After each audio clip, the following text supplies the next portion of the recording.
ദൈവത്തിൻ്റെ അതിപരിശുദ്ധ നാമം വാഴ്ത്തപ്പെടുമാറാകട്ടെ. 2 കൊരിന്ത്യർ ലേഖനം 5-ാം അധ്യായം അതിൻ്റെ 10-ാം തിരുവചനത്തിൽ വരുമ്പോൾ അവിടെ നമ്മൾ ഇങ്ങനെ വായിക്കുന്നു: അവനവൻ ശരീരത്തിൽ ഇരിക്കുമ്പം ചെയ്തത് നല്ലതാകിലും തീയതാകിലും അതിന് തക്കവണ്ണം പ്രാപിക്കേണ്ടത് നാം എല്ലാവരും ദൈവത്തിൻ്റെ ക്രിസ്തുവിൻ്റെ ന്യായാസനത്തിന് മുമ്പിൽ വെളിപ്പെടേണ്ടതാകുന്നു. ഇന്ന് അനേക മനുഷ്യർ ധരിച്ചിരിക്കുന്ന മരണാനന്തരം അവരുടെ ആത്മാവിന് വേണ്ടി പൂജ ചെയ്തോ കർമ്മങ്ങൾ ചെയ്തോ പ്രാർത്ഥിച്ചോ ഒക്കെ ചെയ്തു കഴിഞ്ഞാൽ അവർക്ക് സ്വർഗത്തിൽ പോകാമെന്ന തിരുവചനം പറയുക.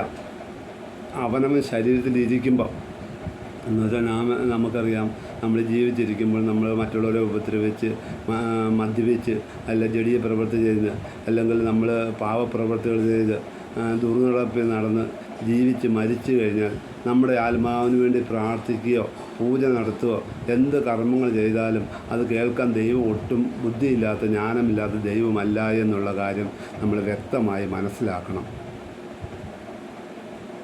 വെളിപ്പാട് പുസ്തകം 22-ാം അധ്യായം 12-ാം തിരുവചനത്തിൽ വരുമ്പോൾ അവിടെ നമുക്ക് വായിക്കാൻ കഴിയും: ഇതാ ഞാൻ വേഗം വരുന്നു, ഓരോരുത്തരുടെ പ്രവൃത്തിക്ക് തക്കവണ്ണം കൊടുക്കാൻ എൻ്റെ പക്കൽ പ്രതിഫലമുണ്ട് എന്ന് നമ്മൾ അവിടെ വായിക്കുന്നു.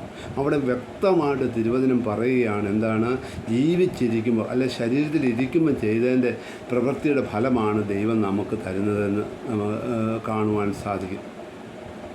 നമ്മൾ വെളിപ്പാട്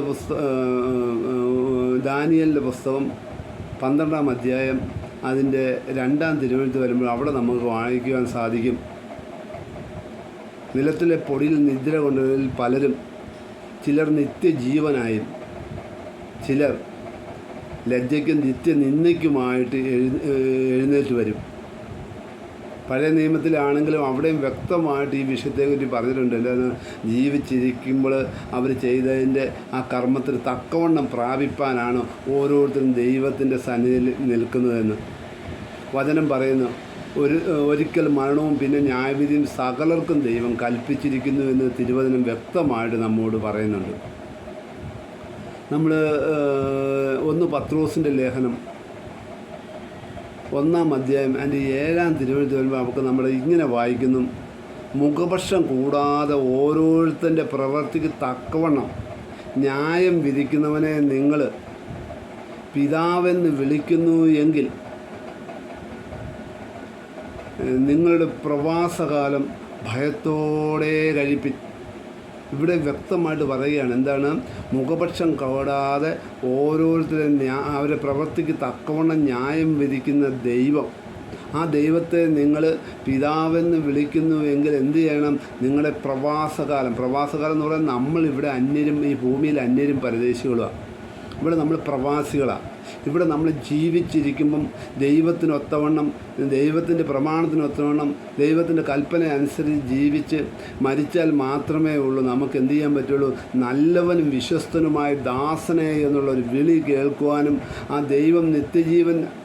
ദൈവത്തിൽ നിന്ന് നിത്യജീവൻ നമുക്ക് പ്രാപിക്കുവാനും കഴിയുള്ളൂ എന്നുള്ള സത്യം നമ്മൾ മനസ്സിലാക്കണം. മരണാനന്തരം നമുക്ക് വേണ്ടി ആരെന്ത് ചെയ്തിട്ട് ഒരു പ്രയോജനമില്ല എന്നുള്ള സത്യം വ്യക്തമായിട്ട് വചനം നമ്മോട് പറയുന്നുണ്ട്. അത് നമ്മൾ മനസ്സിലാക്കണം. അതുകൊണ്ട് നമ്മൾ ജീവിച്ചിരിക്കുമ്പോൾ ഒരു നല്ല മനുഷ്യനായി ജീവിച്ച് ദൈവത്തിൻ്റെ പ്രമാണവും കൽപ്പനയും അനുസരിച്ച് നമുക്ക് ജീവിക്കാം. അതിനാൽ ദൈവം അനുഗ്രഹിക്കട്ടെ എന്ന് പറഞ്ഞുകൊണ്ട് ഞാൻ എൻ്റെ വാക്കുകൾ അവസാനിപ്പിക്കുന്നു. ദൈവം നമ്മെ അനുഗ്രഹിക്കുമാറാകട്ടെ.